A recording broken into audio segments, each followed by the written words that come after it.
समूह। कौन सा टॉपिक था?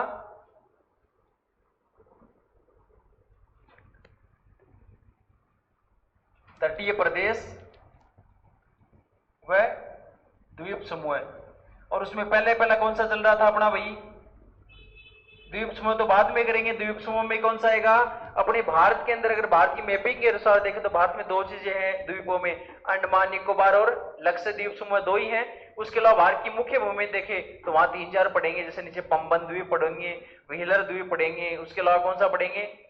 माजुली द्वीप पढ़ेंगे, विश्व का सबसे बड़ा नदीय द्वीप। उसके अलावा एक न्यू मेरू द्वीप पढ़ेंगे जो भारत और बांग्लादेश के बीच है, ठीक है ना। उन दोनों के बीच में झगड़ा चल रहा था, बट अभी वो किसके अंदर है? पानी के अंदर समा गया है, ठीक है। तटीय प्रदेश में दो प्रकार के थे। पहला पार्ट कौन सा था भाई? एक तो था पूर्वी तटीय प्रदेश और एक कौन सा था भाई? पश्चिमी तटीय प्रदेश।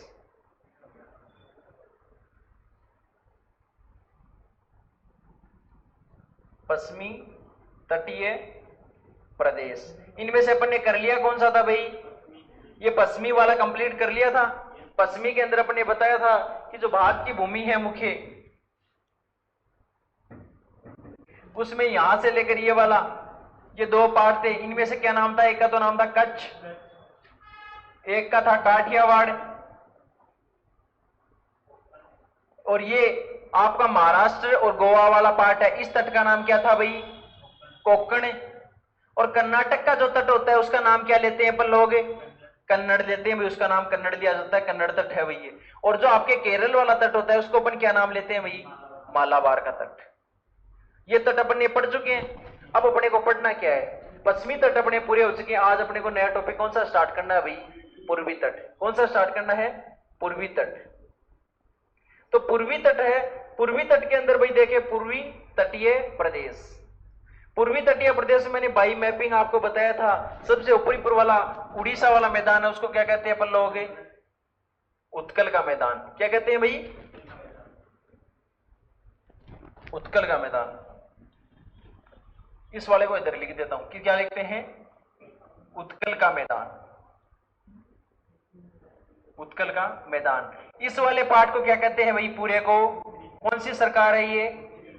उत्तरी सरकार। इसका नाम है भाई तट का। अब आप बोल रहे हो सर किसका नाम ले रहे हैं? जो ये जो अपना नीचे पूरा समुद्र के साथ जो भाग लगता है ना, उस तटों के नाम है ये। जैसे गुजरात वाले तट का दो नाम है, ऊपर वाले का तो क्या है? कच्छ, और नीचे वाले का काठियावाड़। महाराष्ट्र और गोवा वाले पार्ट का तट का क्या नाम लेते हैं अपन लोग? कोंकण। और केरल वाले का कन्नड़ नाम से चल रहा है इनका तो पता। केरल, कर्नाटक का कन्नड़ और केरल का मालाबार। इधर देखोगे तो उड़ीसा वाले का नाम है उत्कल का मैदान, और नीचे जो आपका आंध्र प्रदेश वाला भाग है उसका नाम क्या है? उत्तरी सरकार। और तमिलनाडु वाले का नाम क्या है भाई? कोरोमंडल। कोरोमंडल तट। आ गया समझ में? तो अपन ने ये वाले तो पूरे कर चुके हैं अपन लोग। इसमें मैंने आपको अच्छे से समझाया था कच्छ का निर्माण किससे होता है? सिंधु और उसकी सहायक नदियों से। फिर मैंने काठियावाड़ का करवाया था मांडवा पहाड़ से निकलने वाली नदियों से।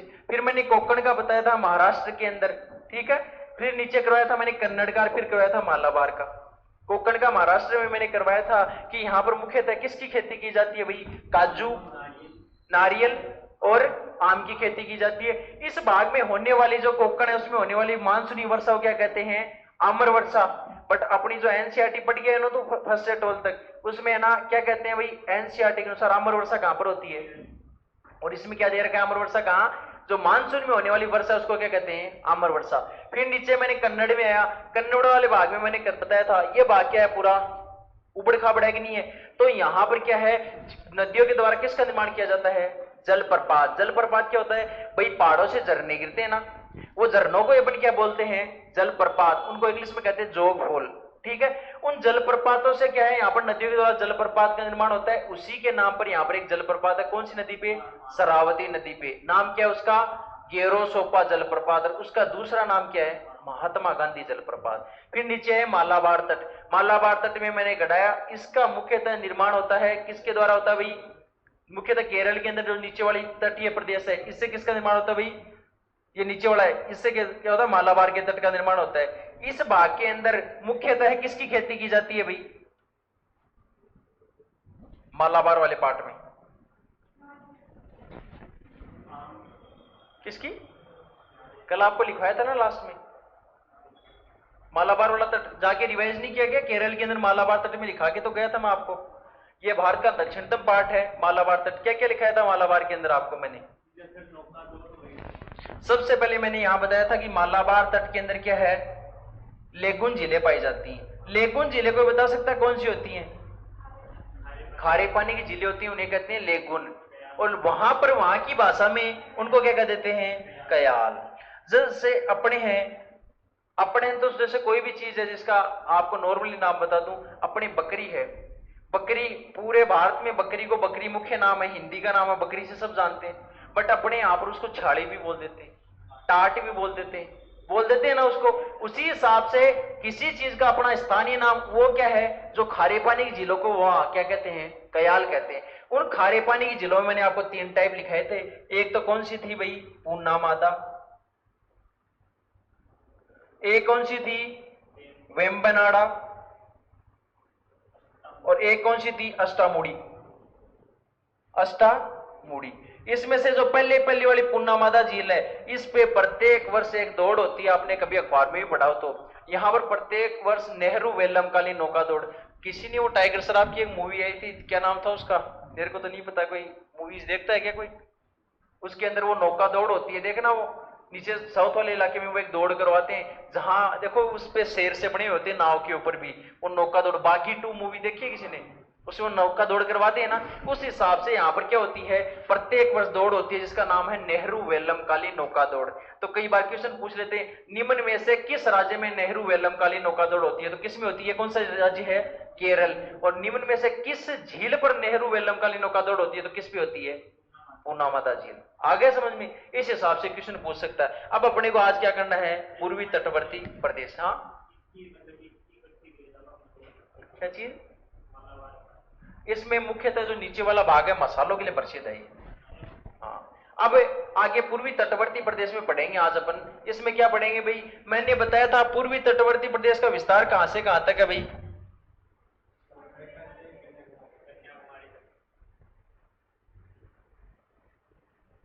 पूर्वी तटवर्ती प्रदेश, इसका विस्तार कहां से कहां तक है भाई? उधर देखेंगे तो किससे? ऊपर स्वर्ण रेखा नदी से,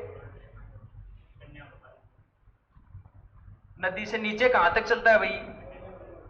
कन्याकुमारी तक। यहां तक इसका विस्तार है किसका? आपके पूर्वी तटीय प्रदेश। जैसे मैंने मैपिंग में बताया पीछे, यहां ऊपर यहां से चलता है, यहां तक इसका विस्तार है पूर्वी तट का। ऊपर यहां तक कौन सी नदी जाती है?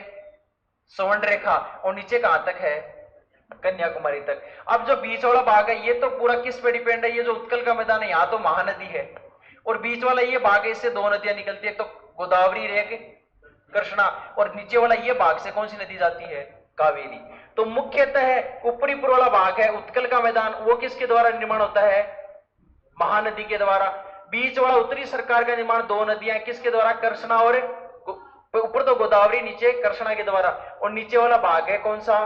कोरोमंडल। इसका कौन सी नदी से निर्माण होता है? कावेरी नदी से। यहां तो नदी कौन सी आती है? कावेरी। ये कौन सी नदी है भाई आपके? कावेरी। ये कौन सी है ऊपर?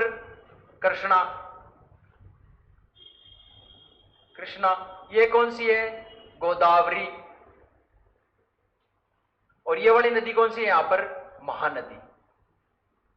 महानदी पर एक आपके झील बनी हुई है, कौन सी? चिल्का झील, जो भारत की सबसे खारे पानी की झील है। ठीक है ना, चिल्का झील। वैसे राजस्थान की सबसे खारे पानी की झील कौन सी है? सांबर झील। सांबर झील के 1 लीटर में जितना नमक निकलता है उतना चिल्का में भी नहीं निकलता है। ठीक है ना, बहुत ज्यादा नमक है अपने राजस्थान में।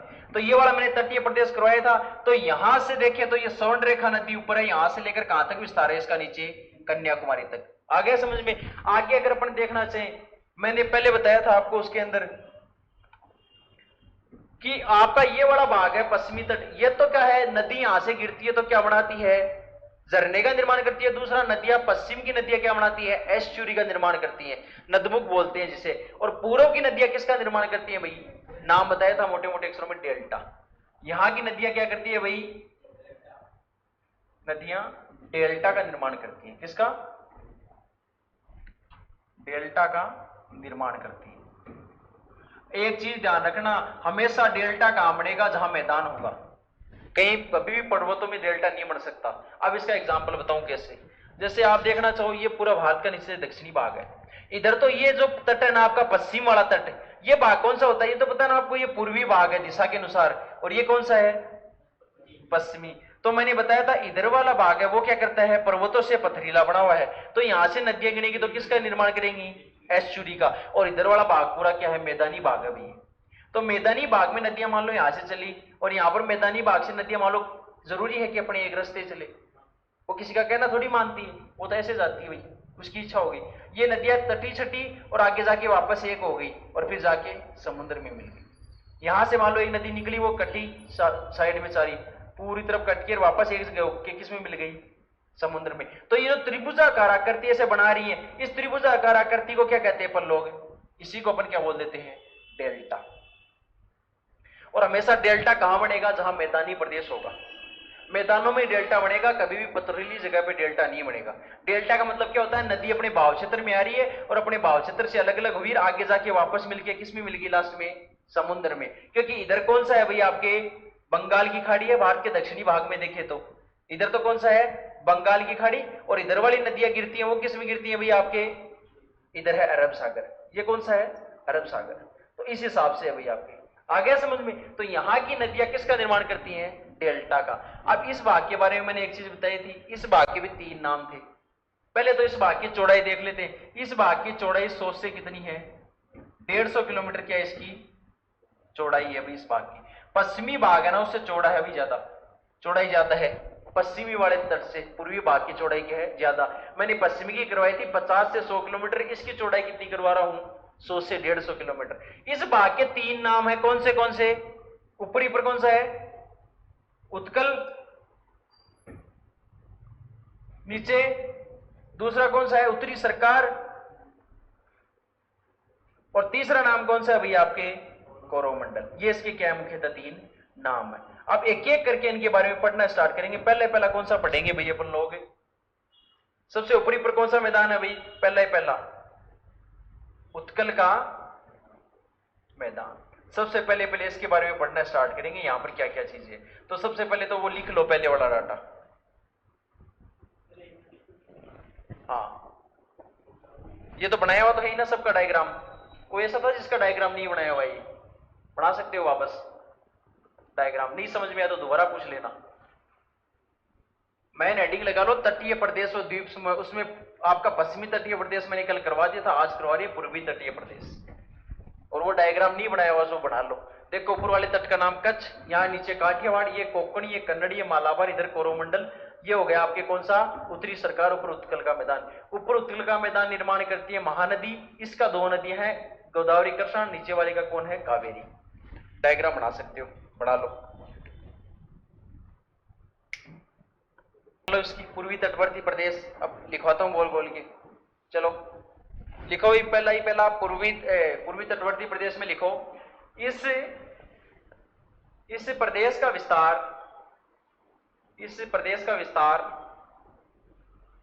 स्वर्ण रेखा नदी से कन्याकुमारी तक है। स्वर्ण रेखा नदी से कन्याकुमारी तक है।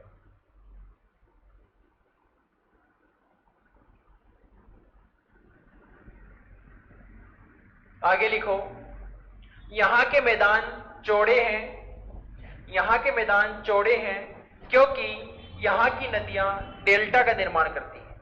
यहां के मैदान चौड़े हैं क्योंकि यहां की नदियां डेल्टा का निर्माण करती हैं। यहां की नदियां डेल्टा का निर्माण करती हैं। आगे अलग से पॉइंट लगा के लिखो। इस भाग की चौड़ाई 100 से 150 किलोमीटर है। इस भाग की चौड़ाई 100 से 150 किलोमीटर है। 100 से 150 किलोमीटर है। फिर आगे लिखो अलग से। इस प्रदेश को 3 भागों में बांटा गया है। इस प्रदेश को 3 भागों में बांटा गया है। वो तीनों नाम लिख लेना, उत्कल का मैदान, उत्तरी सरकार और कोरोमंडल तट। तीनों लिख लेना। उत्कल का मैदान, उत्तरी सरकार, कोरोमंडल तट।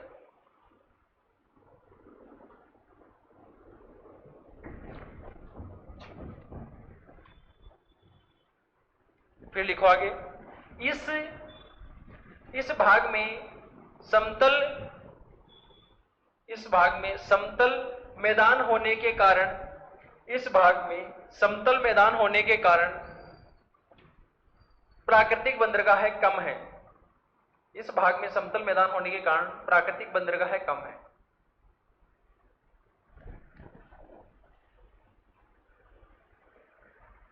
फिर आगे पहली हेडिंग लगा लो, उत्कल का मैदान, ये वाली उत्कल का मैदान, और इसको पढ़ते हैं अपन लोग को।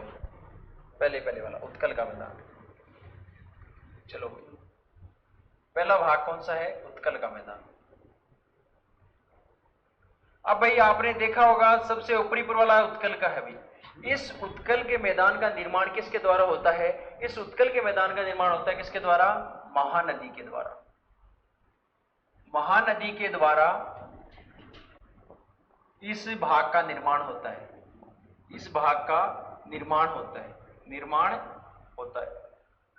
आगे देखें, यह भाग ऊपर स्वर्ण रेखा से महानदी तक विस्तृत है।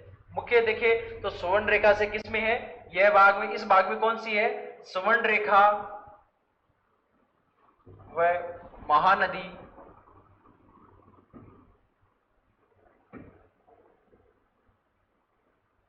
के अंदर विस्तृत है।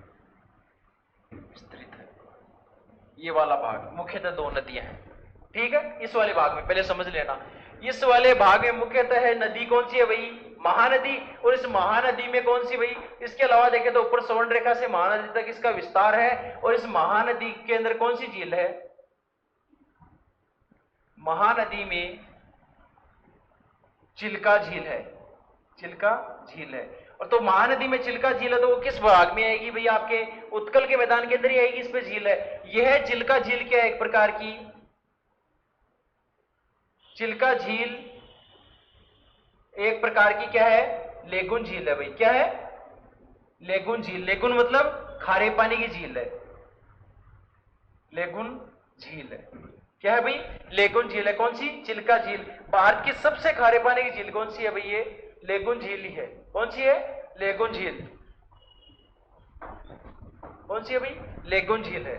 और अगर अपन आगे देखना चाहिए इसके बारे में, ये लेगुन झील है। इस लेगुन झील के दक्षिण के अंदर क्या है? ये जो पूरा भाग है महानदी वाला, इस लेगुन झील के दक्षिण के अंदर क्या है भाई? एक द्वीप है। उस द्वीप का नाम क्या है भाई? व्हीलर द्वीप। और उस व्हीलर द्वीप का नया नाम क्या है भाई? आपके कलाम द्वीप के नाम से जाना जाता है। किस नाम से जाना जाता है भाई? कलाम द्वीप के नाम से। ये जो चिल्का झील है, इस चिल्का झील के दक्षिण में कौन सा द्वीप है? एक व्हीलर द्वीप है। क्या है? व्हीलर द्वीप। और उस व्हीलर द्वीप को किस नाम से जाना जाता है भाई? आपके कलाम द्वीप के नाम से। कलाम द्वीप, इसके बारे में भी अपन लोग पढ़ेंगे आगे। किस नाम से जाना जाता है भाई? आपके कलाम द्वीप के नाम से जाना जाता है। कहां पर है भाई? व्हीलर द्वीप है। इसको मुख्यतः नाम जाना जाता है कलाम द्वीप। ये मुख्यतः जो कलाम द्वीप है, ये आपके उड़ीसा की राजधानी क्या है भाई? क्या है भाई? भुवनेश्वर। उस भुवनेश्वर से क्या है? 150 किलोमीटर दक्षिण में है। किसमें? भुवनेश्वर से 150 किलोमीटर दक्षिण में क्या चीज है भाई? आपके व्हीलर द्वीप दक्षिण में। और भुवनेश्वर, ये मुख्यतः जो उत्कल का मैदान है, ये है आता किसके अंदर है भाई? उड़ीसा के अंदर आता है कि आंध्र प्रदेश के अंदर आता है? उड़ीसा के अंदर आता है कि आंध्र प्रदेश के अंदर आता है? जो आपका उत्कल का मैदान है मुख्यतः पूरा किसके अंदर आता है? उड़ीसा के अंदर। और उत्तरी सरकार किस में आता है? आंध्र प्रदेश के अंदर। और मैंने लगाया था कोरोमंडल पूरा किस में आता है? तमिलनाडु के अंदर। तो ये भाग देखें तो उस उत्कल के मैदान का विस्तार किस में है भाई? पूरा उड़ीसा राज्य के अंदर है। किसके अंदर है भाई? पूरा उड़ीसा राज्य के अंदर। किसके अंदर? उड़ीसा राज्य के अंदर। ये आपके उत्कल के मैदान की क्या है? सारी इंपोर्टेंट बातें होगी। कौन सी? उत्कल का मैदान महानदी के द्वारा इस भाग का निर्माण होता है। इस भाग में स्वर्ण रेखा व महानदी के अंदर इसका विस्तार है। महानदी में कौन सी झील है भाई? आपके चिल्का झील। इस चिल्का झील क्या है? एक प्रकार की लेगुन झील, मतलब खारे पानी की झील है लेगुन। और भारत की सबसे खारी पानी की झील कौन सी है? चिल्का झील है। इसके दक्षिण में एक द्वीप है जिसका नाम है व्हीलर द्वीप। और उसका अभी नाम क्या है भाई? किस नाम से जानते हैं? कलाम द्वीप से। ये कलाम द्वीप अगर उड़ीसा के अंदर देखें तो भुवनेश्वर उसकी राजधानी से कितने? 150 किलोमीटर दक्षिण में पड़ता है। कौन सा? व्हीलर द्वीप। और ये पूरा उत्कल का मैदान किस में विस्तृत है? उड़ीसा राज्य के अंदर। ये अपना पूरा इसका हो गया। अब एक चीज और ध्यान रखना, इस चिल्का झील को अपन ने यूनेस्को ने किसके अंदर शामिल कर रखा है? ये यूनेस्को एक प्रकार की आर्द्र भूमि, क्या है? आर्द्र भूमि क्षेत्र है। जिसके कारण इसको यूनेस्को ने किस में शामिल कर रखा है? एक सूची नाम सुना होगा, रामसर सूची। रामसर सूची में शामिल कर रखा है इसको। किसमें? रामसर सूची के अंदर यूनेस्को ने रामसर सूची के अंदर शामिल कर रखा है किसको? अपनी चिल्का झील को। इसकी उपयोगिता को देखते हुए और यहाँ के क्या है आर्द्र भूमि क्षेत्र को देखते हुए चिल्का झील को किस में शामिल कर रखा है भाई? आपके यूनेस्को के द्वारा रामसर सूची। आपने कभी सुना होगा यूनेस्को ने अपने बहुत से धरोहर हैं सांस्कृतिक, उनको भी शामिल कर रखा है। जयपुर की चार दीवारी रही, बहुत सी ऐसी चीजें जिनको किस में शामिल कर रखा है उन्होंने? यूनेस्को विरासत सूची के अंदर। और जैसे अपने कुछ से वो भी है, जैसे किले भी हैं, उन किलों को भी शामिल कर रखा है। राजस्थान के किले, उनकी अपन शॉर्ट ट्रिक भी पढ़ते हैं, चिक्कू गाजर आम। किसी ने पढ़ा है क्या? चिक्कू, चित्तौड़गढ़, कुंभलगढ़, कैसे कुंभलगढ़, गाजर का गागरोन, ठीक है, चिक्कू गाजर जैसे जैसलमेर, गाजर रणथंबोर और आम आमेर। जब राजस्थान के केले हैं जिनको किस में शामिल कर रखा है? यूनेस्को की हेरिटेज साइट में शामिल कर रखा है। अब जब आप राजस्थान का जियोग्राफी पढ़ोगे तो वहां पे आएगा किले। उस किले वाले पार्ट आता है किसके अंदर है? किले भारत की संस्कृति, राजस्थान की संस्कृति के अंदर आते हैं। जब राजस्थान की संस्कृति पढ़ते हो ना आप, कला और संस्कृति, उसमें आता है राजस्थान के किले। तो वहां पर एक ऐसे किले हैं जिनको विरासत यूनेस्को ने अपने शामिल कर रखा है। देखो, जहां की चीजें यूनिक होना देखने लायक और विश्व में प्रसिद्ध हो, उन चीजों को यूनेस्को किस में शामिल कर देता है? अपनी हेरिटेज सिटी में शामिल कर देता है। उनमें से राजस्थान के किले कौन से हैं? उनकी शॉर्ट ट्रिक होती है चिक्कू गाजर आम, ची से चित्तौड़गढ़, कू से कुंभलगढ़, गा से गागरोन, जैसे जैसलमेर, रै से रणथंबोर, आम से आमेर। ठीक है, तो वहां पढ़ा जाता है। क्या चीज? कौन सा किला? कुंभलगढ़ से साउथ में होगा राजस्थान के, साउथ की जो झीलें है ना उनमें से। अब आपके आगे देखें तो आर्द्र भूमि आ गया, कौन सा? चिल्का झील। चिल्का झील एक प्रकार की लेगुन झील है और इसे किस में शामिल है? एक आर्द्र भूमि क्षेत्र है, इसके कारण इसको यूनेस्को ने किस में शामिल कर दिया है भाई? रामसर सूची में शामिल कर दिया। ये आपका पूरा उत्कल का मैदान हो गया, इसके बारे में लिखो अभी। उत्कल का मैदान लिखो, लिखवाता हूं मैं, लिखो। यह मैदान मुख्य रूप से इस मैदान लिख लो, यह मैदान मुख्य रूप से महानदी द्वारा निर्मित है। यह मैदान मुख्य रूप से महानदी द्वारा निर्मित है।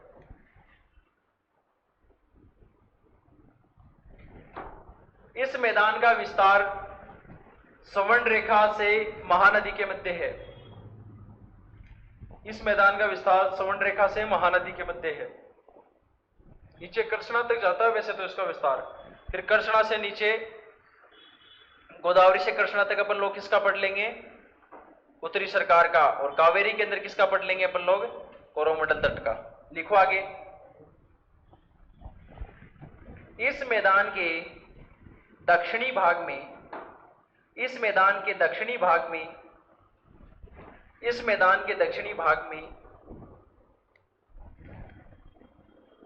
चिल्का झील है। चिल्का झील स्थित है। इस मैदान के दक्षिणी भाग में चिल्का झील स्थित है। अलग से लिख रहे हो ना पॉइंट बना के, उसमें मत लिख देना भाई, कोई ऐसा तो नहीं है जो पैराग्राफ बना रहा है। इस मैदान के दक्षिण में चिल्का झील स्थित है, जो एक प्रकार की लेगुन झील है।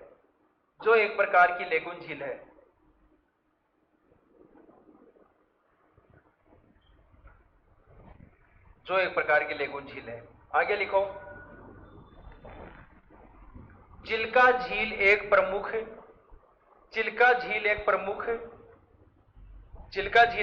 आर्द्र भूमि झील है। चिल्का झील एक प्रमुख आर्द्र भूमि झील है। चिल्का झील एक आर्द्र भूमि झील है जिसे रामसर सूची में शामिल किया गया है।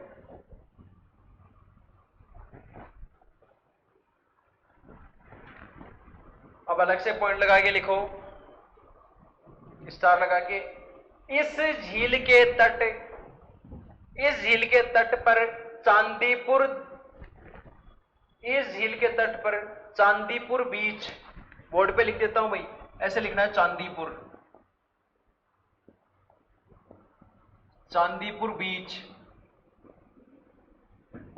इस झील के तट पर चांदीपुर बीच स्थित है, जहां भाटे के समय जल बहुत पीछे हट जाता है। भाटा जानते हो क्या? ज्वार भाटा नहीं होता क्या, वो वाला। तो जो भाटे के समय जल बहुत पीछे हट जाता है उस तल से, बीच स्थित है। तो जल क्या होता है, जैसे मान लो ये चिल्का झील है, इसके तट पर मान लो ये बीच है, तो यहाँ पर क्या होता है, जैसे भाटा आता है तो जल का स्तर मान लो यहाँ तक था, पहले इसका जल का स्तर यहाँ तक आ रखा था, तो जैसे भाटा आएगा ये जल का स्तर अंदर की तरफ चला जाएगा, ये क्या होगा, मैदानी भाग में आ जाएगा बीच का। बीच ऐसे तो होता है भाई, जैसे कभी घूमने गए हो क्या, कोई गया है आपसे बीच पे? मान लो ये समुद्र तट है, यहाँ पर क्या होता है, ये रेतीली जगह होती है थोड़ी थोड़ी, उसके बाद में ये सारा समुद्र वाला भाग होता है। तो ये जो साइड में ये बीच वाला भाग है, ये इतना मिट्टी वाला, ये क्या होता है, बीच वाला एरिया होता है, समुद्र तट के पास वाला, ये क्या होता है, बीच एरिया। ठीक है ना? कभी गोवा साइड या मुंबई साइड जाओ ना, वहां बहुत से बीच है ना, जाओ घूमने, तो बेंगलुरु रहा, गोवा रहा, बीच रहा, बहुत से बीच है वहां। उत्तरी भारत में तो नहीं मिलेंगे आपको, कहीं पर भी बीच देखने को नहीं मिलेगा। क्यों? क्योंकि उत्तरी भारत में क्या नहीं है अभी, समुद्र तट नहीं है। बीच के लिए किसकी जरूरत पड़ती है, समुद्र तट होना चाहिए। वैसे बीच होता है कहीं, अगर बीच में मान लो कोई बहुत बड़ी नदी वाला पार्ट है, उसके आसपास भी अगर कोई जंगली क्षेत्र और वहां पर भी देखें तो वहां पर भी अपन बीच बोल सकते हैं। मान लो ये मुख्य भूमि है कहीं की, इस मुख्य भूमि में मान लो यहाँ पर बहुत सी बड़ी नदी है, इस नदी के किनारे ये क्या है, तटीय भाग है, और यहाँ पर पेड़ पौधे, ये थोड़ी क्या है, भूमि वाला भाग है, तो इसको बीच बोल सकते हैं। बट मुख्यतः बीच होता क्या है, तटीय भाग में होता है। यहाँ पर जैसे बात करें तटीय भाग है, यहाँ पर साइड में मिट्टी रहती है तटीय भाग के पास में थोड़ी बहुत, और फिर पूरा समुद्र तल है, तो ये क्या है, बीच। तो यहाँ पर चिल्का झील के तट पर क्या है, हाँ, नदियों पानी होना जरूरी है, बड़ा भाग होना जरूरी है पानी का, वरना बीच बनेगा कैसे। बीच के लिए जरूरी क्या है, पानी। और पानी के पास में जो मुख्य भूमि का क्षेत्र होता है, थोड़ा मुख्य का भूमि का क्षेत्र सटा हुआ है। ऐसे नहीं हो सकता कल को तुम बोल दो चारों तरफ तो पानी और बीच में क्या है, जगह, तो वो फिर वो बीच नहीं होगा, वो क्या हो जाएगा, टापू। और उसे अपन क्या बोलते हैं, मैंने कल बताया था, द्वीप समूह है, वो तो द्वीप हो जाएगा। जैसे अंडमान निकोबार में 572 द्वीप है, कितने हैं, 572 द्वीप, छोटे छोटे द्वीप बने हुए हैं, इनमें से आधे तो डूबते जा रहे हैं। क्यों? जैसे ही ग्लोबल वार्मिंग बढ़ रही है तो समुद्र का जल स्तर बढ़ता जा रहा है और ये सारे द्वीप डूबते जा रहे हैं, और थोड़े दिनों में भी ये बढ़ता जाएगा, अपन लोग डूबते जाएंगे, है ना, जिस हिसाब से ग्लोबल वार्मिंग हो रही है। चलो लिखो आगे, लिखो। हाँ, व्हीलर द्वीप को कलाम द्वीप कहते हैं। लिखो, इस झील के तट पर कौन सा है भाई, चांदीपुर बीच स्थित है, जहां भाटे के समय जल बहुत पीछे हट जाता। लिख लिया था क्या ये पहले? चलो भाई आगे लिखो फिर। इस चांदीपुर बीच के समीप, इस चांदीपुर बीच के समीप व्हीलर द्वीप स्थित है। इस चांदीपुर बीच के समीप व्हीलर द्वीप, व्हीलर आधा हुआ है हीलर, व्हीलर द्वीप स्थित है, जिसे कलाम द्वीप के नाम से जाना जाता है। एपीजे अब्दुल कलाम। सपने वो नहीं होते जो नींदों में देखे जाते हैं, सपने वो होते जो क्या नहीं करने देते, सोने नहीं देते। ये वाक्यांश उन्हीं का था।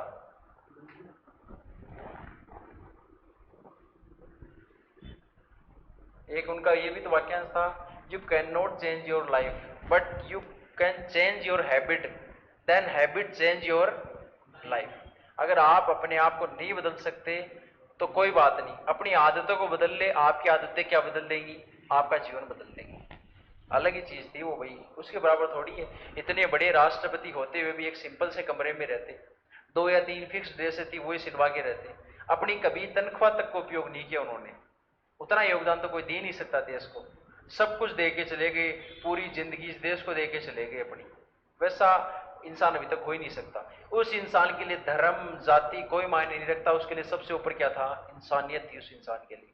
आजकल तो धर्म जाति का काम चलने लगा है, उस इंसान के लिए सर्वोपरि क्या था, इंसानियत थी। आज उनके योगदान देखना, इतना बड़ा मिसाइल मैन के नाम से प्रसिद्ध थे अपने एपीजे अब्दुल कलाम सर। वो चाहते तो अदर कंट्री से इतने ऑफर मिले थे उनको करोड़ों अरबों रुपए के कि आप हमारे यहाँ आओ, रिसर्च करो, ठीक है, एटम्स पे, और नए नए क्या हो, मिसाइल्स का निर्माण करो, उन्हें लॉन्च करो। बट उन्होंने मना कर दिया सख्त, बोले रहूंगा तो कहाँ, भारत देश में, यहीं पे पैदा होगा और इसी मिट्टी में मिलूंगा। वो थे इंसान।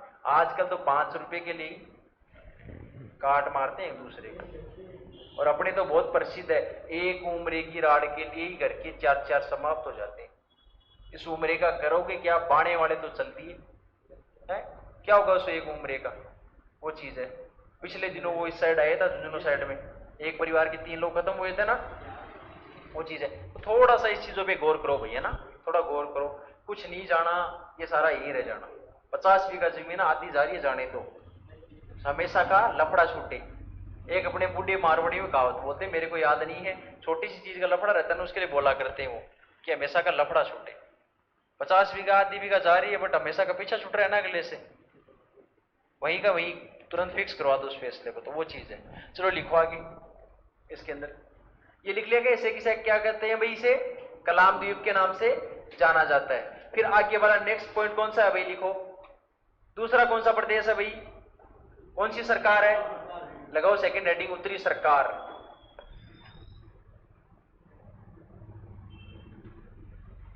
सेकंड पॉइंट लगाओ, उत्तरी सरकार।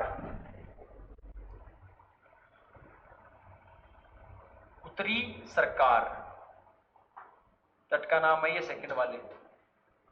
इस तट का विस्तार कहां पर है भाई, सबसे पहले तो मेरे को ये बताओ, बोर्ड पे समझो, इसका विस्तार कहां पर है भाई, इसका विस्तार पूरा किस में है, आंध्र प्रदेश राज्य, आंध्र प्रदेश में। मुख्यतः इसकी नदी कौन सी नदियों से बढ़ता है, ये गोदावरी व, इसका निर्माण किससे होता है, गोदावरी व कृष्णा नदी से। किसका निर्माण होता है भाई, आपके कृष्णा नदी से इसका निर्माण होता है भाई। कौन से का भाई, आपके उत्तरी सरकार वाले भाग का। आ गया समझ में। इस भाग के अंदर अगर अपन देखना चाहिए उत्तरी सरकार के अंदर, तो इस उत्तरी सरकार के अंदर अपने क्या है, मीठे पानी की भी झील है, खारे पानी की भी झील है। तो इस भाग में पाई जाने वाली मीठे पानी की झील, अब जैसे दक्षिणी भाग में अधिकतर जिले क्या है भाई, खारे पानी की है, क्योंकि वो किसके साथ सटा हुआ है, समुद्र के साथ। और समुद्र का पानी कैसा रहता है, पूरा खारा। बट यहाँ क्वेश्चन पूछ सकता है, यहाँ पर एक झील पाई जाती है मीठे पानी की, उसका क्या नाम है, यह एक मीठे पानी की झील है, जिसका नाम क्या है भाई, आपके कोलेरू झील। कल को ये पूछ लिया, दक्षिण वाले क्वेश्चन दे दिया आपको, एक तो दे दिया निम्न में से कौन सी झील मीठे पानी की है, दक्षिण की नदियां 4 झीलें दे दी। एक तो दे दी आपको पुल्लिकट झील, कोलेरू झील, पूनामादा झील, अष्टमुड़ी झील। तो मीठे पानी की झील कौन सी रहेगी उन 4 में से, कौन सी रहेगी, कोलेरू झील। मैंने तीनों पहले पढ़ाई थी किसके अंदर, मालाबार वाले में। मैंने बताया था पूनामादा झील, अष्टामुड़ी झील और वेम्बनाड़ा झील, तीनों के तीनों खारे पानी की थी। इधर मैं पढ़ाऊंगा आपको कोलेरू झील पढ़ाई है, और ये कौन सी है, पुल्लिकट झील। ये भी किसकी है भाई, पुल्लिकट झील तो खारे पानी की पढ़ाऊंगा, और मात्र एक कोलेरू झील किसकी है, मीठे पानी की झील है। आ गया।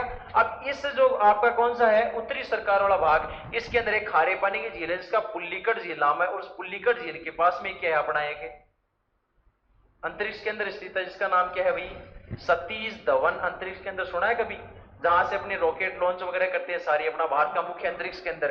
तो क्या है, यहां पर एक कौन सी झील है भाई, इस भाग में एक पुल्लिकट झील है। और पुल्लिकट झील क्या है, यहां एक क्या है, खारे पानी की क्या है भाई झील, खारे पानी की पुल्लिकट झील है, पुल्लिकट झील। और इस पुल्लिकट झील के पास में क्या है, भारत का अंतरिक्ष के अंदर स्पेस स्टेशन है भारत का अंतरिक्ष के अंदर। और जिसका नाम क्या है इस अंतरिक्ष के अंदर का भाई, क्या नाम है, बता सकता है क्या कोई सही से,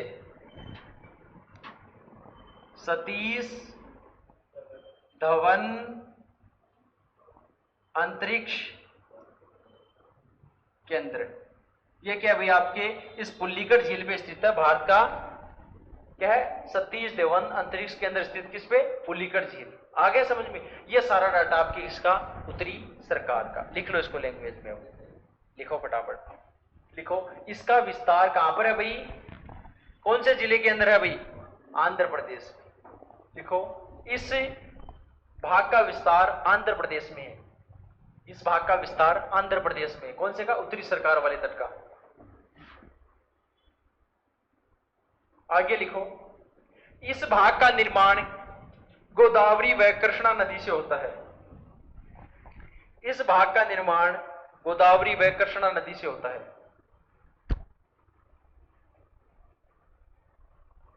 गोदावरी व कृष्णा नदी से होता है। आगे लिखो, इस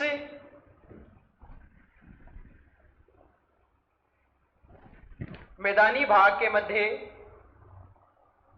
इस मैदानी भाग के मध्य एक मीठे पानी की झील, एक मीठे पानी की झील पाई जाती है। उसका नाम क्या है भाई? पुल्लिकट है, कोलेरू है? कोलेरू, बढ़िया। जिसका नाम कोलेरू झील है। क्या है? कोलेरू झील।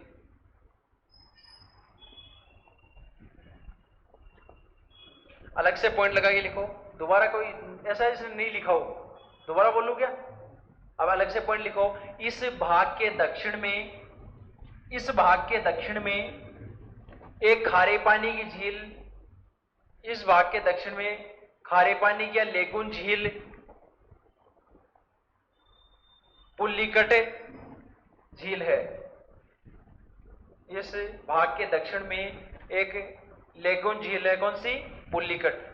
या इस भाग के दक्षिण में खारे पानी की झील है जिसका नाम क्या है भाई? पुल्लिकट झील। अब अलग से पॉइंट लगा के लिखाना और इसको इंपॉर्टेंट लगाना। इन दोनों लाइनों को भी इंपॉर्टेंट लगा लेना कि पता चल जाए पुल्लिकट झील, कोलेरू झील दोनों आंध्र प्रदेश में आती हैं, और इसको भी इंपॉर्टेंट लगा लेना। अब जो लिखाऊं, पुल्लिकट झील में, पुल्लिकट झील में श्रीहरिकोटा द्वीप है। क्या है? श्रीहरिकोटा द्वीप। पुल्लिकट झील में श्रीहरिकोटा द्वीप है जिस पर सतीश धवन अंतरिक्ष केंद्र स्थित है। पुल्लिकट झील पर श्रीहरिकोटा द्वीप है जिस पर सतीश धवन अंतरिक्ष केंद्र स्थित है। यह भैया आपका सेकंड कौन सा हो गया? उत्तरी सरकार। अब तीसरा पार्ट करेंगे अपन, कौन सा? लास्ट फाइनल, और 3 ही लाइनों का है। थर्ड कौन सा बचा भैया? अब कौन सा तट बचा है? कोरोमंडल। तमिलनाडु का भी बोलते से। इसके अंदर अपन देखें तो इस तट की का विस्तार मुख्यतः कहां पर है भाई? कहां पर है कोरोमंडल तट का मुख्यतः विस्तार?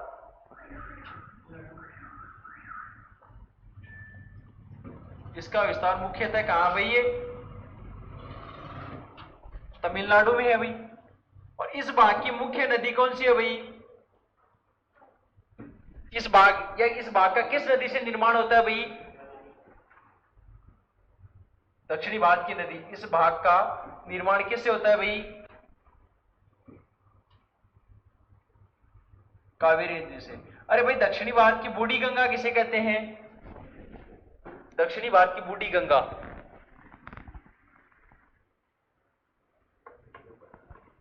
गोदावरी नदी को कहते हैं दक्षिणी भारत की बूढ़ी गंगा। दक्षिणी भारत की गंगा किसे कहते हैं? कावेरी को। उत्तरी भारत की गंगा किसे कहते हैं? अरे गंगा को, मूर्ख हो, मेरी तरफ देख रहे हो, अभी बढ़ा के आया हूं। उत्तरी भारत की गंगा कौन होगी? गंगा ही हो गई। दक्षिणी भारत की गंगा कावेरी, दक्षिणी भारत की बूढ़ी गंगा गोदावरी। कॉमन सेंस का क्वेश्चन है, मुंह की तरफ देख रहे हो बैठे बैठे। इस भाग का निर्माण किससे होता है? कावेरी नदी से। और अगर अपन आगे देखना चाहें तो इस कावेरी नदी के डेल्टा का उपयोग किसके लिए किया जाता है? चावल की खेती के लिए। ठीक है ना? इस कावेरी नदी का डेल्टा क्षेत्र, उसका उपयोग किस में किया जाता है भाई? कावेरी नदी के डेल्टा का उपयोग किस में किया जाता है भाई? चावल की खेती के लिए किया जाता है। चावल की खेती के लिए किया जाता है भाई, के लिए किया जाता है। इसी कारण यहां पर चावल की सर्वाधिक क्या है? उपज है, सर्वाधिक उत्पादन भी करते हैं यहां पर चावल का। इसीलिए इसे दक्षिणी भारत का क्या कहते हैं? मैंने बताया था कल एक जाते टाइम, थोड़ा सा कान खोल के रखा करो, बाहर भागने की जल्दी रहती है। इसे दक्षिणी भारत का धान का कटोरा कहते हैं। इसे क्या कहते हैं भाई? इसे दक्षिणी भारत का धान का कटोरा कहते हैं। इसे दक्षिणी भारत का धान का कटोरा कहते हैं। धान का कटोरा कहते हैं। अब ये क्वेश्चन तब वहां पूछ लें तो चौपट हो जाते हैं। दक्षिणी भारत का धान का कटोरा किसे कहते हैं? तमिलनाडु क्षेत्र के अंदर जो डेल्टा क्षेत्र है किसका? कावेरी नदी का, उसे क्या कहते हैं? कल को ये पूछ लिया दक्षिणी भारत का धान का कटोरा किसे कहते हैं? कृष्णा नदी के डेल्टा क्षेत्र को, महानदी के डेल्टा क्षेत्र को, गोदावरी नदी के डेल्टा क्षेत्र को, या कावेरी नदी के डेल्टा क्षेत्र को? किसको कहते हैं? कावेरी नदी को। तो पढ़े तभी तो पता चले ना, वहां पर फिर तुक्के मारते फिरोगे। कल को जैसे एग्जाम में तो ऐसे देता ही नहीं, चारों ऑप्शन दक्षिण के देता ही नहीं, वो आपसे पूछ लेगा दक्षिणी भारत का धान का कटोरा किसे कहते हैं?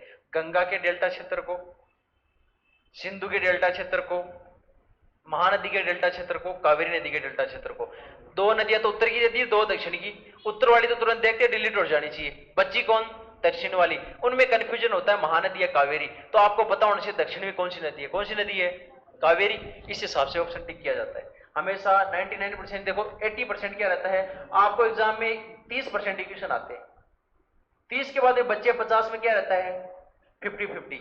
दो तो डिलीट हो गए, दो में है ये हो सकता है, ये हो सकता है। वहां आपका लक्ष्य साथ दे गए, उन 50 में अच्छे से आपके पकड़ है दिमाग की, 50 के 50 सही कर गए तो कितना अटेम्प्ट कर जाओगे? 80। ये मान लो उनमें से भी आपके 10 क्वेश्चन गलत हो गए, 50 में से भी 100 में मानो 30 तो एग्जैक्ट सही थे, उन 50 में से आपने 50 में किया तो 10 गलत, 40 सही हो गए। कितने हो गए? 70 नंबर।